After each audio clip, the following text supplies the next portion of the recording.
ಇನ್ಸ್ಟಂಟಾಗಿ ಮಾಡ್ಕೊಳ್ಳುವಂಥ ಹಲಸಿನ ಹಣ್ಣಿನ ಕಡುಬು ಇದು. ಇಲ್ಲಿ ಅಕ್ಕಿ ನೆನೆಸಬೇಕು, ರುಬ್ಬಬೇಕು ಅಂತ ಯಾವುದೇ ಟೆನ್ಷನ್ ಇಲ್ಲ.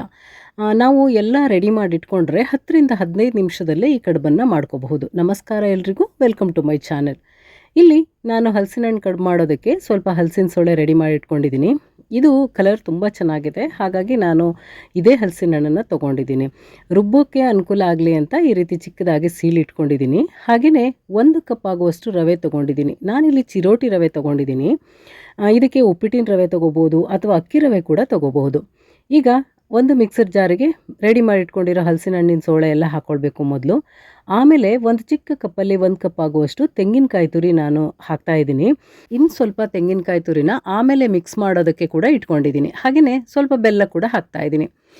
ಈ ಹಲಸಿನ ಹಣ್ಣು ಸ್ವಲ್ಪ ಸ್ವೀಟ್ ಕಮ್ಮಿ ಇದೆ, ಹಾಗಾಗಿ ಒಂಚೂರು ಬೆಲ್ಲ ಹಾಕ್ತಾ ಇದ್ದೀನಿ. 2 ಟೇಬಲ್ ಸ್ಪೂನ್ ಹಾಕಿದ್ದೀನಿ ಅಷ್ಟೇ. ಇವಾಗ ಇದನ್ನು ಗ್ರೈಂಡ್ ಮಾಡ್ಕೊಳ್ಬೇಕು. ನೀರೇನು ಹಾಕೋದು ಬೇಡ, ಅಂದರೆ ತುಂಬ ಗಟ್ಟಿ ಇದೆ ಅಂತ ಹೇಳಿದರೆ ರುಬ್ಬೋಕ್ಕೆ ಕಷ್ಟ ಇದೆ ಅಂದರೆ ಸ್ವಲ್ಪ ನೀರು ಹಾಕಿ ಈ ರೀತಿ ಗಟ್ಟಿಯಾಗಿಯೇ ರುಬ್ಕೊಳ್ಬೇಕು. ಇವಾಗ ಇದನ್ನೆಲ್ಲ ಮಿಕ್ಸ್ ಮಾಡೋದಕ್ಕೆ ಒಂದು ಪಾತ್ರೆಗೆ ಹಾಕ್ತೀನಿ ನಾನು.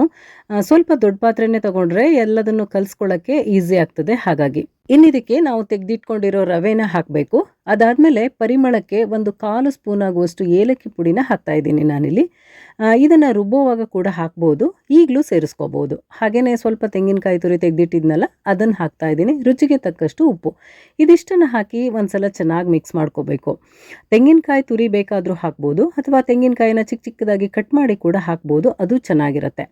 ಆಮೇಲೆ ಈ ಹಲಸಿನ ಹಣ್ಣು ಕಲರ್ ಚೆನ್ನಾಗಿದೆ, ಆದರೆ ಸ್ವೀಟ್ ಸ್ವಲ್ಪ ಕಮ್ಮಿ ಇದೆ, ಹಾಗಾಗಿ ನಾನು ಬೆಲ್ಲ ಹಾಕಿದೆ.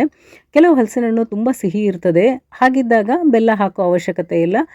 ಇದಿಷ್ಟನ್ನೇ ಕೂಡ ರುಬ್ಕೊಳ್ಬೋದು. ಇವಾಗ ನಾನು ಇದನ್ನೆಲ್ಲ ಒಂದ್ಸಲ ಕಲಸಿಟ್ಕೊಂಡಿದ್ದೀನಿ ನೋಡಿ. ಈ ರೀತಿ ಗಟ್ಟಿಯಾಗಿಯೇ ಕಲಿಸ್ಕೋಬೇಕು. ಇನ್ನು ಇದನ್ನು ಬೇಯಿಸ್ಕೊಳ್ಳೋದಕ್ಕೆ ನಾನು ಬಾಳೆ ಎಲೆ ರೆಡಿ ಮಾಡಿ ಇಟ್ಕೊಂಡಿದ್ದೀನಿ. ಬಾಳೆ ಎಲೆನ ಇಷ್ಟು ಸೈಜಲ್ಲಿ ತೊಗೊಂಡು ಕಟ್ ಮಾಡಿಕೊಂಡು ಇದನ್ನು ಬೆಂಕಿಯಲ್ಲಿ ಬಾಡಿಸಿಟ್ಕೋಬೇಕು. ನಾವು ಫೋಲ್ಡ್ ಮಾಡೋವಾಗ ಬಾಳೆ ಎಲೆ ಒಡೆದು ಹೋಗಿಬಿಡ್ತದೆ, ಹಾಗಾಗಿ ಒಂಚೂರು ಬಾಡಿಸಿಟ್ಕೋಬೇಕು. ಇದಾದಮೇಲೆ ಒಂದೊಂದೇ ಎಲೆ ತೊಗೊಂಡು ಎಷ್ಟು ಬೇಕೋ ಅಷ್ಟು ಹಿಟ್ಟು ಹಾಕಿ ಇದನ್ನು ಫೋಲ್ಡ್ ಮಾಡ್ಕೋಬೇಕು. ನಾನಿಲ್ಲಿ 2 ಸ್ಪೂನ್ ಆಗುವಷ್ಟು ಹಿಟ್ಟು ಹಾಕಿದ್ದೀನಿ. ಇಷ್ಟು ಸಾಕಾಗ್ತದೆ, ಯಾಕೆಂದರೆ ಒಂದಕ್ಕೆ ಜಾಸ್ತಿ ಒಂದಕ್ಕೆ ಕಡಿಮೆ ಹಾಕಿದರೆ ಎಲ್ಲವೂ ಕರೆಕ್ಟಾಗಿ ಬೇಯೋದಿಲ್ಲ. ಹಾಗಾಗಿ 2 ಸ್ಪೂನ್ ಎಲ್ಲ ಎಲೆಗೂ ಹಾಕಿ ಫೋಲ್ಡ್ ಮಾಡ್ಕೋಬೇಕು. ಈ ರೀತಿ ಮಡಚುವಾಗ ಸ್ವಲ್ಪ ಪ್ರೆಸ್ ಮಾಡಿ ಫೋಲ್ಡ್ ಮಾಡ್ಕೋಬೇಕು, ಯಾಕೆಂದರೆ ಕಡುಬು ಒಂದು ಶೇಪಲ್ಲಿ ಬರ್ತದೆ. ನಾವು ಸುಮ್ಮನೆ ಹಾಕಿ ಹಾಗೆ ಫೋಲ್ಡ್ ಮಾಡಿಬಿಟ್ರೆ ಕಡುಬಿಗೆ ಶೇಪ್ ಇರೋದಿಲ್ಲ. ಹಾಗಾಗಿ ಪ್ರೆಸ್ ಮಾಡಿ ಈ ರೀತಿ ಎಲ್ಲ ಹಿಟ್ಟನ್ನು ಒಂದ್ಸಲ ನಾನು ಕಡುಬು ಮಾಡಿ ಇಟ್ಕೊಂಡಿದ್ದೀನಿ. ಇವಾಗ ಇದನ್ನು ಬೇಯಿಸ್ಕೋಬೇಕು. ಒಂದು ಪಾತ್ರೆಯಲ್ಲಿ ನೀರು ಹಾಕಿ ನಾನು ಆಲ್ರೆಡಿ ಇದನ್ನು ಬೇಯೋದಕ್ಕೆ ಇಟ್ಟಿದ್ದೆ. ಈಗ 10 ನಿಮಿಷ ಬೇಯಿಸ್ಕೊಂಡ್ರೆ ಸಾಕು. ಇದರಲ್ಲೇನು ತುಂಬ ಹಿಟ್ಟಿಲ್ಲ, ಹಾಗಾಗಿ 10 ನಿಮಿಷ ಬೆಂದರೆ ಇದು ಬೆಂದಿರ್ತದೆ. ಈಗ ಇದಾಗಿದೆ, ನಾನು ಇದನ್ನೆಲ್ಲ ತೆಗೆದು ಪ್ಲೇಟಲ್ಲಿ ಇಟ್ಕೊಳ್ತಾ ಇದ್ದೀನಿ. ಹಾಗೆಯೇ ಇಲ್ಲಿ ಕಡುಬನ್ನು ನಿಮಗೆ ಓಪನ್ ಮಾಡಿ ತೋರಿಸ್ತೀನಿ ನೋಡಿ ಎಷ್ಟು ಚೆನ್ನಾಗಿ ಬೆಂದಿದೆ ಅಂತ. ಕಲರ್ ಕೂಡ ತುಂಬಾ ಚೆನ್ನಾಗಿದೆ. ಆಮೇಲೆ ಹಲಸಿನ ಹಣ್ಣಿನ ಕಡುಬು ಸ್ವಲ್ಪ ಗಟ್ಟಿ ಇದ್ರೇ ತಿನ್ನೋದಕ್ಕೆ ಚೆನ್ನಾಗಿರ್ತದೆ. ಹಿಟ್ಟು ತೆಳ್ಳಗಾದರೆ ಒಂಥರ ಹಲ್ವಾ ಥರ ಆಗುತ್ತೆ, ಹಾಗಾಗಿ ನಾನು ಗಟ್ಟಿಯಾಗಿಯೇ ಹಿಟ್ಟನ್ನು ಕಲಿಸ್ಕೊಂಡಿದ್ದೀನಿ.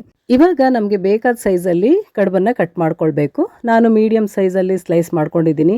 ಇದನ್ನು ಚಟ್ನಿ ಜೊತೆ ಸರ್ವ್ ಮಾಡ್ಬೋದು ಅಥವಾ ಹಾಗೆ ತಿನ್ಬೋದು. ಆದರೆ ಹಲಸಿನ ಹಣ್ಣಿನ ಕಡುಬಿಗೆ ಒಳ್ಳೆ ಕಾಂಬಿನೇಷನ್ ಅಂತ ಹೇಳಿದರೆ ತುಪ್ಪದ ಜೊತೆ ಇದನ್ನು ಸರ್ವ್ ಮಾಡಿ ಎಲ್ರಿಗೂ ತುಂಬ ಇಷ್ಟ ಆಗುತ್ತೆ. 4-5 ಗಂಟೆ ಅಕ್ಕಿ ನೆನೆಸಿ ರುಬ್ಬಿ ಮಾಡೋದು ಒಂದು ವಿಧಾನ ಆದರೆ, ಈ ರೀತಿ ಇನ್ಸ್ಟಂಟಾಗಿ ಮಾಡ್ಕೊಳ್ಳೋದು ಇನ್ನೊಂದು ವಿಧಾನ. ಹಲಸಿನ ಹಣ್ಣು ಸೀಸನ್ ಮುಗಿಯೋದ್ರೊಳಗೆ ಖಂಡಿತ ಈ ಇನ್ಸ್ಟಂಟಾಗಿ ಮಾಡ್ಕೊಳ್ಳುವಂಥ ಹಲಸಿನ ಹಣ್ಣು ಕಡುಬನ್ನು ಟ್ರೈ ಮಾಡಿ. ಹೇಗೆ ಬಂತು ಅಂತ ನನಗೆ ಕಮೆಂಟ್ ಮಾಡಿ. ಹಾಗೆಯೇ ಈ ವಿಡಿಯೋ ನಿಮಗೆ ಇಷ್ಟ ಆಗಿದ್ರೆ ಫ್ಯಾಮಿಲಿ ಮತ್ತು ಫ್ರೆಂಡ್ಸ್ಗೆ ಶೇರ್ ಮಾಡೋದನ್ನು ಮರಿಬೇಡಿ.